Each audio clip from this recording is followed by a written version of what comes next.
إن الحمد لله نحمده ونستعينه ونستغفره ونستهديه ونعوذ بالله من شرور أنفسنا ومن سيئات أعمالنا. من يهد الله فلا مضل له ومن يضلل فلا هادي له، وأشهد أن لا إله إلا الله وحده لا شريك له، وأشهد أن سيدنا محمدًا عبده ورسوله صلوات الله وسلامه عليه وعلى آله وأصحابه وأتباعه أجمعين إلى يوم الدين. يا أيها الناس اتقوا ربكم الذي خلقكم من نفس واحدة وخلق منها زوجها وبث منهما رجالا كثيرا ونساء، واتقوا الله الذي تساءلون به والأرحام إن الله كان عليكم رقيبا. يا أيها الذين آمنوا اتقوا الله حق تقاته ولا تموتن إلا وأنتم مسلمون. يا أيها الذين آمنوا اتقوا الله وقولوا قولا سديدا يصلح لكم أعمالكم ويغفر لكم ذنوبكم، ومن يطع الله ورسوله فقد فاز فوزا عظيما. أما بعد، فإن أصدق الحديث كلام الله، وخير الهدي هدي محمد صلى الله عليه وسلم، وشر الأمور محدثاتها، وكل محدثة بدعة، وكل بدعة ضلالة، وكل ضلالة في النار. أوصيكم عباد الله ونفسي قبلكم بتقوى الله وطاعته ولزوم أوامره وكثرة مخافته، فإن الله مع الذين اتقوا والذين هم محسنون. داواکەین لە خوای گەورە شیفای نەخۆشەکانمان بات، دوعای خێریان بۆ کەن، بە تایبەتی ئەوانەی کە ئەمڕۆ داوای دوعای خێریان کردووە لەم مزگەوتەیە و لە ئەهلی ئەم مزگەوتە و لە نوێژخوێنانی ئەم مزگەوتە داوایان کردو دوعای خێریان بۆ کەن، خوای گەورە شیفایان بات. ئەوانەی کە نووسراویان ناردووە دوعای خێریان بۆ کەن، خوای گەورە شیفایان بات. خوای گەورە گرفتی هەموو لایەکمان چارەسەر بکات، لە گوناحی دایک و باوکمان خۆش بێت، لە گوناحی مردوەکانمان خۆش بێت و هیدایەتی زیندوەکانمان بات، و بارانی بەڕەحمەتمان بۆ بارێنێ و ئاشتی و خۆشی بخاتە وڵاتەکەمانەوە، بیخاتە دڵ و دەروونمانەوە. خوای گەورە نور و ڕووناکی خۆی بەکێ دەبەخشێ. ئەوەش بابەتێکە هەر لەو بابەتانەی کە لە ڕابردووە دەستمان پێ کردووە. لە ڕۆژی قیامەتە خوای گەورە نور و ڕووناکی بەکێ دەبەخشێ لە فەرموودەی پێغەمبەرە و لە قورئانە باس کراون. ئەوانە پێغەمبەری خوا صلی الله عليه وسلم زۆر کەسی باس کردووە، ئێمە هەندێک لەوانە باس دەکەین کە خوای گەورە ڕووناکیان داتێ. ئەبێ لە دنیاە چیان کردبێ، لە دنیا چ ئیشێکی زۆر چاکیان کردبێ، چ ئیشێکی زۆر مهمیان کردبێ لەو ڕۆژەیە کە خوای گەورە ئەفەرمێت وئیذا الشەمس کوورەت وئیذا النجوم انکەدەرەت. ئەو ڕۆژەی خۆرە کوژێتەوە، ئەو ڕۆژەی ئەستێرەکانە کوژێنەوە هەڵەوەرن، ئەو ڕۆژەی هیچ ڕووناکایەک نامێنێ، نە ڕووناکایی مانگ. وجمع الشمس والقمر، مانگ و خۆر کۆوە بنەوانێ، هەردووکیان لە ناوەچن، هەردووکیان لە ئەبرێن، هەردووکیان ڕووناکیان نامێنێ، ئەستێرە ڕووناکی نامێنێ، چرا نامێنێ، کارەبا نامێنێ، هیچ ڕووناکیەک نامێنێ.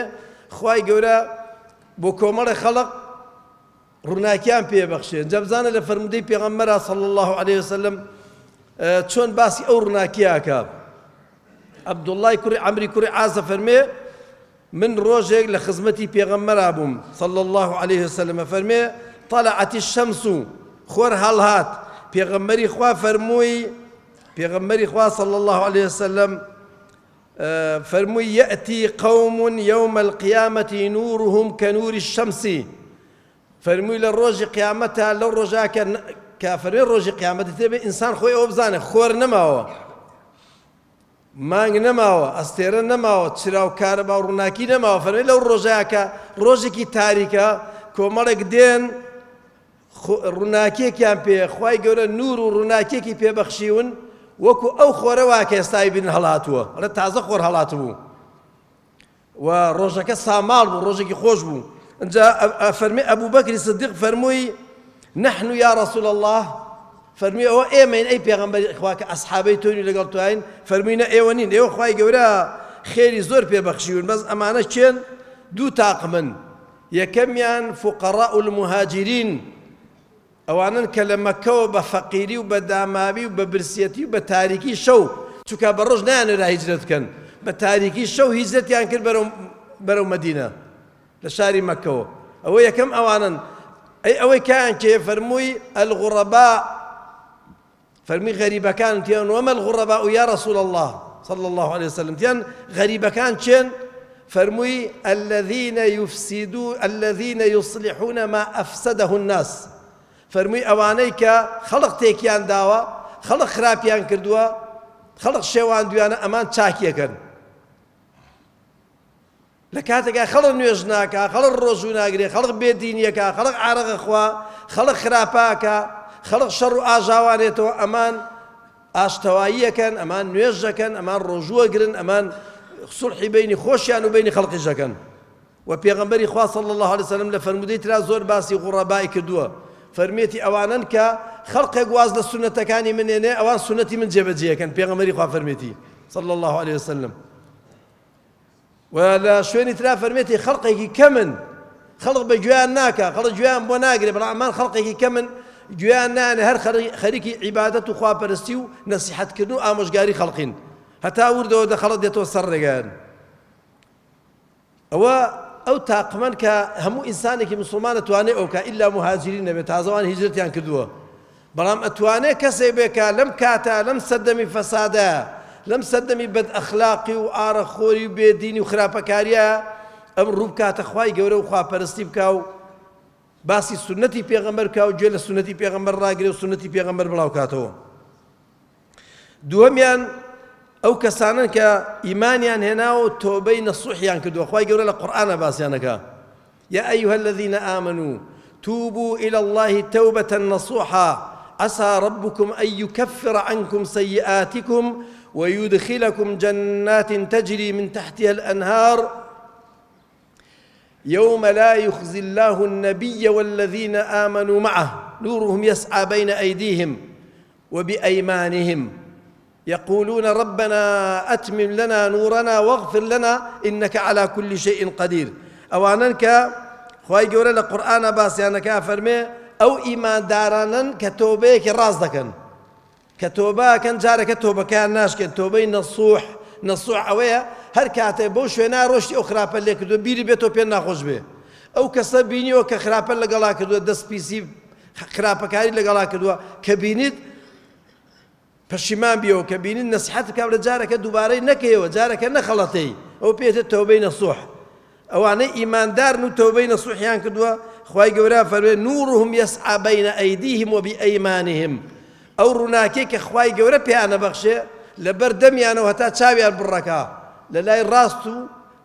لەم لاولەولایانەوە هەتا چاویان بڕەکا خوای گەورە بۆیان ڕووناکە کاتەوە لە کاتێکا کە تاریکە کە خوای گەورە لە قورئانە باسێکە تاریکە و ئینسانی کافر و بێدین ناتوانێت هەنگاو بنێ چکە نازانێت ئەکەوێتە خوار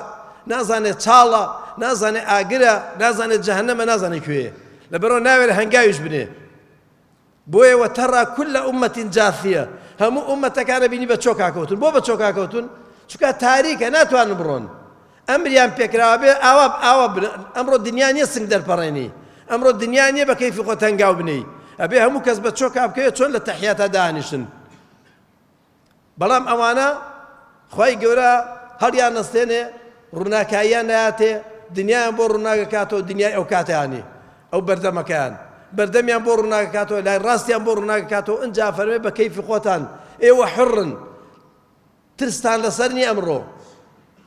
ئەمڕۆ هەموو کەس دەترسێ بەس نایانم ئێوە بترسن هەموو کەس خەم و پەژارە هەیە نایانم ئێوە هەتامێ لا خوف عليهم ولا هم يحزنون ئەمڕۆ نەترستان هەیە نەخەفەتتان هەیە نەڕات سڵەکن هیچ ترسێکتان نەبێ ئەمڕۆ ئەمینی ئێوە لەسەر منە ئەمڕۆ من ئەمینتانەکەمەوە ئەوەش تاقمێکن کە ئینسانی مسلمان ئەتوانێ خۆی بکا بە یەکێک لەوانە یەکێکە لەوانە سێمیان ئەوەیە کە پێغەمبەری خوا فەرمێ بەشر المەشائین في الظلم إلى المساجد بالنور التام يوم القيامة ده فرمودەی پێغەمبەر هاتووە فرمودەی صحیحە فەرمێ خوای گەورە دیارە ئەمری بە پێغەمبەر کردو ژنە پێغەمبەری خوا لە خۆشتی هیچ شتێک ناڵێ وما ينطق عن الهوى ئەفەرمێ مژدە بن ئەی مسلمانان بەو کەسانەی بە تاریکی دێن بۆ ماڵی خوا بەو کەسانەی بە تاریکی دێن بۆ مزگەوت خوای گەورە نور و ڕووناکیکی تەواو تەواویان داتێ لە قیامەتە تام یعنی تەواو یعنی يعني لو زياتر نين نور ڕووناکی هەرچی نور ڕووناکێک ئەوان پێویستیانە خوای گەورەیان داتێ بۆچی چیان کردووە نوێژی خەوتنان و نوێژی بەیانی هاتون بۆ مزگەوت ئەجاو سەردەمە تاریک و ئێستا تاریکیش نییە هەر خوای گەورە حسابی تاریکەکان بۆکە بەبەر کارەبایە دێ بە سایارە دێ بە ماتۆر دێ بە پاسکیل دێ بە سواری دێ دنیا ڕووناکە مزگەوت ڕووناکە بەڵام خوای گەورە نور و ڕووناکی تەواوی هاتێ لە قیامەتە چونکە ئامادەبی بۆ دوو نوێژە تاریکە بچی لەبەر خاتری من ئەوەش ئەو کۆمەڵن هەمووتان ئەتوانن بێن بۆ نوێژی عیشا و بۆ نوێژی بەیانی ئەوەی کە نەهات بەتەمای ئەو نورە نەبێ ئەوەی کە نەهات بشێتە بەهەشتەوە خۆ ئەو نورەی نایەتێ بۆ نوێژی بەیانی و بۆ نوێژی خۆتان خۆتانی بۆ ئامادە بکەن با ئێمە تەمبەڵی نەکەین هیچێکە لەوانە خوێندنی سوورەتی کەهفە خوێندنی سوورەتی کەهف پێغەمبەری خوا صلی الله عليه وسلم وەکو ئەبوو سعید خودری جەرەتەوە ڕەزای خوای لێبێ فەرمێ پێغەمبەری خوا فەرمی من قرأ سورة الكهف في يوم الجمعة أضاء الله له من النور ما بين الجمعتين أفرمي كسي للروج الجمعة سورة كهف خوينه خواي گەورە لەم جمعە تا جمعەکەیکە ئەو ڕووناکەی پێبەخشێ لە قیامەتە بین یەک هەفتە فرموديك ترى للروايات ترى فمن قرأ سورة الكهف ليلة الجمعة أضاء له من النور ما بينه وبين البيت العتيق أيش هر فرموديك صحيحة فرمي هر كسي الروج شوي جمعة كبو بياري جمعة إن جاء الروج كشي بيخويني هر همان فرموديك هي للسري للشو روج الجمعة قرآن خوينه سورة كهف خوينه سورة كهف خوينه خوای گەورە لە ماڵی خۆیانەوە تا کەعبە چەنەیە ئەوەندەی بۆ ڕووناکە کاتۆ لە قیامەتە هەموو جومعەیەک ئەوەنە هەموو جومعەیەک خوای گەورە لە ماڵی خۆ تا کەعبە چەند دوورە ئەوەندەی بۆ ڕووناکە کاتەوە و یەکێکە لەوانە ئەوەیە کە موسڵمانێک بە گەنجی خوای پەرست تا ڕیشی لێ سپی بووە تا سەری لێ سپی بووە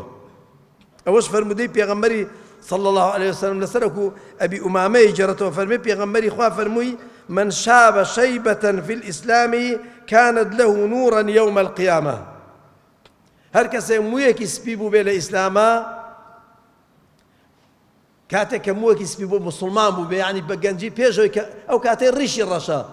أو كاتي الرويك البيت أخوا بردام بو بيت تام موي سبيل الريشي هادر كوتوا تام موي سبيل السري هادر كوتوا أفرمي أوال الروجي قيامتها خواي گەورە ڕووناکی تەواوی پێبەخشێ کە خەڵق هەمووی لەبەر تاریکیایە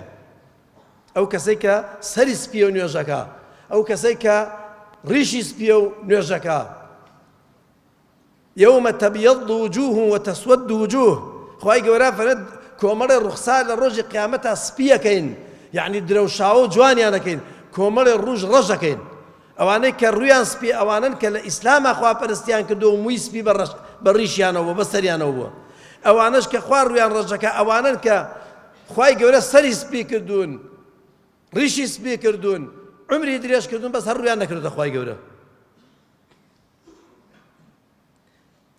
بۆیە خوای گەورە فەرمێ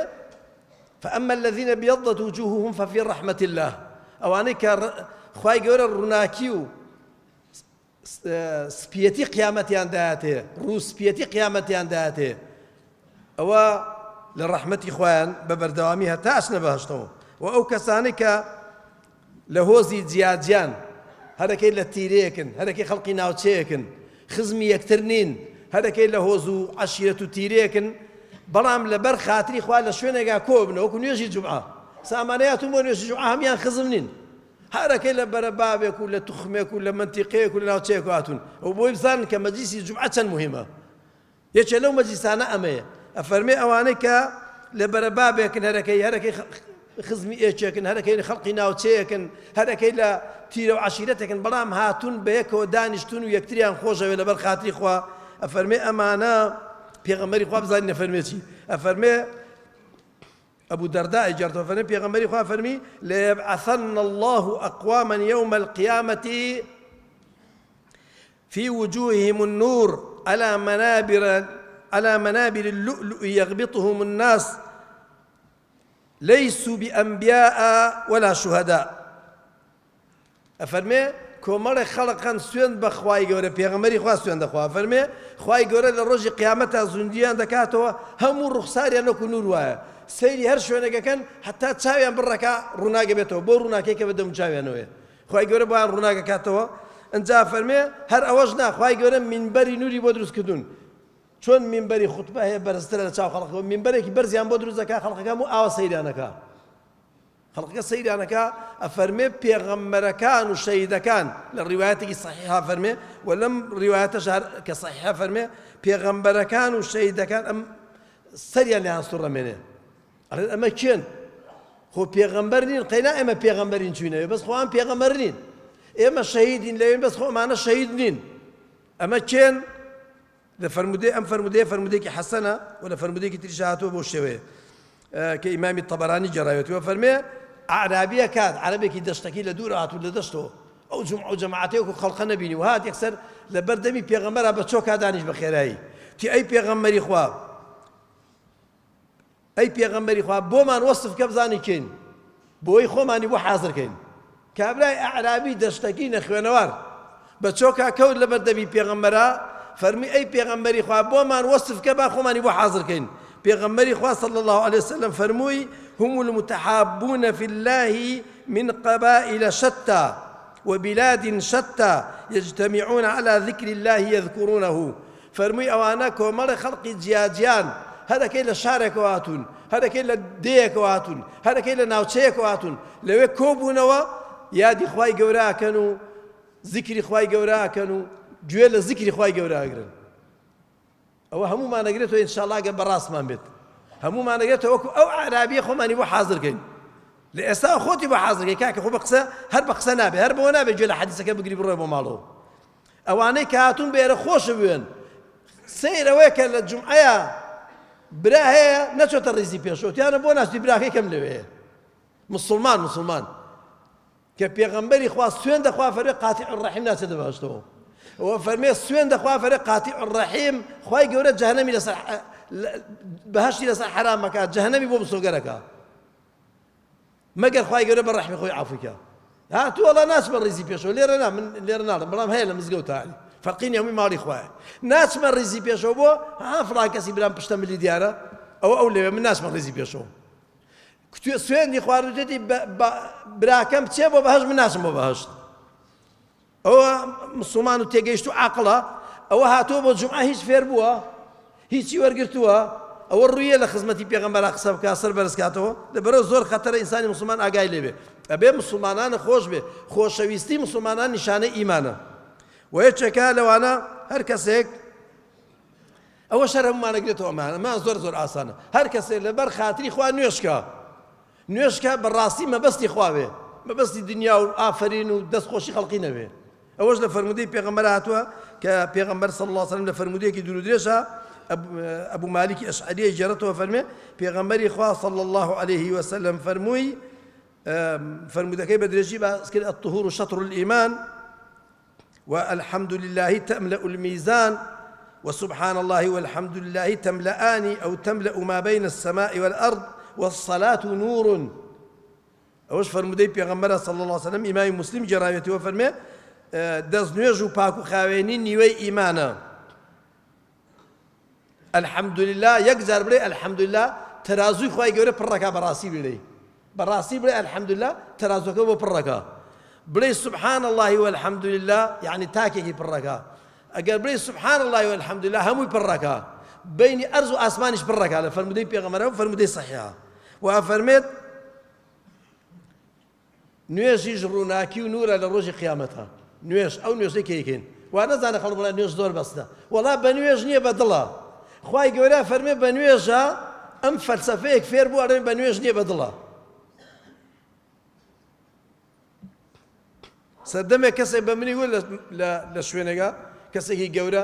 ئیدەسەڵاتدار یعنی تی وەڵا مستەحیلە حکم بە ئیسلام بکرێ تومەڵایی خوای گەورە فەرمێ مستەحیل نییە بێ حکمی پێ بکەن جا تۆ ڕازەکەیان خوا ڕازەکە وتی وەڵاهی خوا ڕازەکە نەوێرا بڵێ وەڵا خوا درۆکە بەس ئەوەی کەواڕێ خوا بە درۆ خاتەوە ئەوەی کەواڕێ بە نوێژ نییە بە دڵە ئەو خوا فەرمێ بە نوێژە خوا 84 جار لە قورئانە باسی نوێژی کردووە لەبەرەوە نوێژەکە بۆ خوا بکەی بەڕاستی خوای گەورە بۆت دەکا بە نور و ڕووناکی لە قیامەتە وەیەکێکە لەوانە ئەو کەسانن کە مردووە و ماڵی خەڵقی نەخواردووە ماڵی گشتی قەرزداریش نەبووە کە مردووە قەرزەکەی لەسەر خۆی لابردووە ماڵی گشتی نەخواردووە ماڵی عام سەروەتی وڵات ئەو کەسە خوای گەورە ڕووناکی هاتێ لە قیامەتە وەکو لە فەرمودەی پێغەمبەرە صلی الله عليه وسلم هاتووە ئینشاءالله لە کاتێکا باسیەکەین بە درێژی و ئەوانەی کە ئامۆژگاری یەکترەکەن ئەمەش زۆر زۆر ئاسانە لە فەرمودەی پێغەمبەرە هاتووە صلی الله عليه وسلم فەرمێت پێغەمبەری خوا جەڕاوێتەوە فەرمودەی قودسی ئەفەرمێ خوای گەورە فەرموویەتی حقت محبتي على المتحابين فيا وحقت محبتي للمتناصحين فيا وحقت محبتي على المتباذلين فيا وهم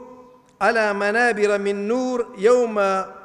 ويغبطهم النبيون والشهداء والصديقون أماش فرموديك صحيحة ابن حبان جراويته ورحمة خواه لبه أفرمي خواه قورا أفرمي مستوى بوا حقا يعني مستوى بوا بو أو كساني كمنيان خوشويستي من خواه قورا أفرمي مستوى بوا بو أو كساني لبر من يكتريان خوشوي ولا بر مني نصيحتي يكترا كان آموش قاري يكترا كان دلسوزن بو يكتر ويكتري نصيحت كان وخۆشەویستی من مستۆگەر بۆ ئەو کەسانەی پارە بۆ یەکتر خەرجەکەن دعوت بۆ برادەرەکان یەکا لەوێ بەڵام لەسەر سفرەی باش کۆبنەوە وەکو سفرەکە حەڵاڵە خواردنەکە بێ قسەکانیش حەڵاڵ بن ئەبێ مەجلیسەکە قسەی حەڵاڵی تیا بکرێ ئەوێ نابێ خواردنەکە حەڵاڵ بێ و قسەکان حرام من قسە هەر قسەیەکیان هەفتا سفرەی وا بەتاڵکاتەوە زۆر جار کابرا خواردنێکی خۆش کاسبێ بە ڕەنجی شانی خۆی پیاەکە سفرەیەکی حەڵاڵ ڕازێ دەتوانێت بەڵام بە غەیبەت و بە درۆکردن و گاڵتە بە فڵان پێکەنین بە فڵان و گاڵتە بە فڵان وای لێکەن هەفتا هەشتا سفرەیەکی واشکا بە خێرە سەر دەری نایەنێتەوە ئەبێ ئینسان ئاگای لەوەش بێ بۆیە پێغەمبەری خوا صلی الله عليه وسلم جێڕاوێتەوە فەرمێ خوای گەورە فەرمێ خۆشەویستی من مستۆگەر بۆ ئەوانەی لەبەر من یەکتریان خۆشەوێ ئەوانەی دڵسۆز یەکترن و ئامۆژگاری یەکترەکەن ئەوانش پارە بۆ یەکتر خەرجەکەن و هەروەها کۆمەڵە خەڵقی کان کە لە فەرمودەی پێغەمبەرە هاتووە صلی الله عليه وسلم یەکێکیش لەوانە ئەوەی کاچێ بۆ حەج لە حەج سەری چاکە سەری ئەتاشێ ناچێت سەری کورتکاتەوە چکە کورتکردنەوە هەیە تاشینیش هەیە تاشین ئەمە چێت سەریە تاشێ پێغەمبەری خوا فەرمووی ڕەحمەتی خوا لەو کەسانەی سەریان تاشی لە حەجە تیان ئەی ئەوانەی کورتیان کردەوە فەرمووی ڕەحمەتی خوا دووبارەی کردەوە فەرمووی ڕەحمەتی خوا لەو کەسانەی سەریان تاشی تیان ئەی ئەوانەی کورتیان کردەوە فەرمووی ڕەحمەتی خوا لەو کەسانی سەریان تاشی ئەی ئەوانەی کورتیان کردو دووبارە فەرمووی ئەوانیش لەبەرەوە ئەو شتێکی زۆر زۆر بەسیتە سەری خۆت چاکەکەی سەری خۆت پاکەکەیەوە دەست نوێژەگرێکی دوور کە نوێژەکەی خوای گەورە ئەو ڕووناکیت دایاتێ لە ڕۆژێکا کە هیچ کەس ڕووناکی نییە ئیلا ئەوانە نەبێت کە خوای گەورە ڕووناکیان پێبەخشێ کە ئەمانە هەندێک لەوانە بوون داواکەین لە خوای گەورە یارمەتیمان بە کۆمەکیمان بکە کار ئاسانیمان بۆ بکە هەموومان هەوڵ بین لەو کەسانە بین خوای گەورە داوای لێ یەکەین کە ئەوانەی لەم مەجلیسایە بەشدارن لەم جومعایە بەشدارن هەموومان یەکێک بین لەوانە کە ڕووناکیەکەمان ئەوە نەبێت تا چاومان بڕەکە و قەبرەکەشمان ئەوە نەبۆ فراوان بێت تا چاومان بڕەکە قەبرەکەشمان پڕ بێ لە نور لە ڕووناکی هەتا ئەو ڕۆژەی زیندووە بینەوە داواکەین لە خوای گەورە لە گوناحی دایک و باوکمان خۆش بێ لە گوناحی مردووەکانمان خۆش بێت هیدایەتی زیندوەکانمان بات ئەوانەی کە مناڵیان نییە خوای گەورە مناڵی ساڵح و چاکیان پێ بەخشێ مناڵی تەمەندرێژ و ساڵح ئەوانش کە مناڵیان هەیە خوای گەورە مناڵەکانیان تەمەندرێژ کە مناڵەکانیان چاک کە ساڵحیان کە بە شێوەیەک من بە کەڵکی دنیا و دوا ڕۆژیان بن داواکەین دووبارە لە خوای گەورە شیفای ئەو نەخۆشانە بات بە تایبەتی ئەو برا بەڕێزە کە پیاوێکی زۆر زۆر خێرەومەندە و زۆر ئیماندارە و لە مناڵی و ئەهلی مزگەوتە ئێستا ئەمڕۆ عەمەلیاتەکەیان بۆ نەکردووە لەبەرەوەی کە دکتۆرە لەوە چێت تەحەمولی نەکا داوایان کردووە لە جومعە دوعای بۆ کەس بین عەمەلیاتیکەن خوای گەورە شیفای بە خوای گەورە شیفای ئەو نەخۆشانەش بە کە لێرە داوای دوعای خێریان کردووە یان کە سوکارەکان داوای دوعای خێری بۆ کردوون خوای گەورە بارانی بە ڕەحمەتمان بۆ بارێنێ هەموو لایەکمان لە بەهەشتا لە خزمەتی پێغەمبەران و پیاوچاکانە کۆکاتەوە ربنا آتنا في الدنيا حسنة وفي الآخرة حسنة وقنا عذاب النار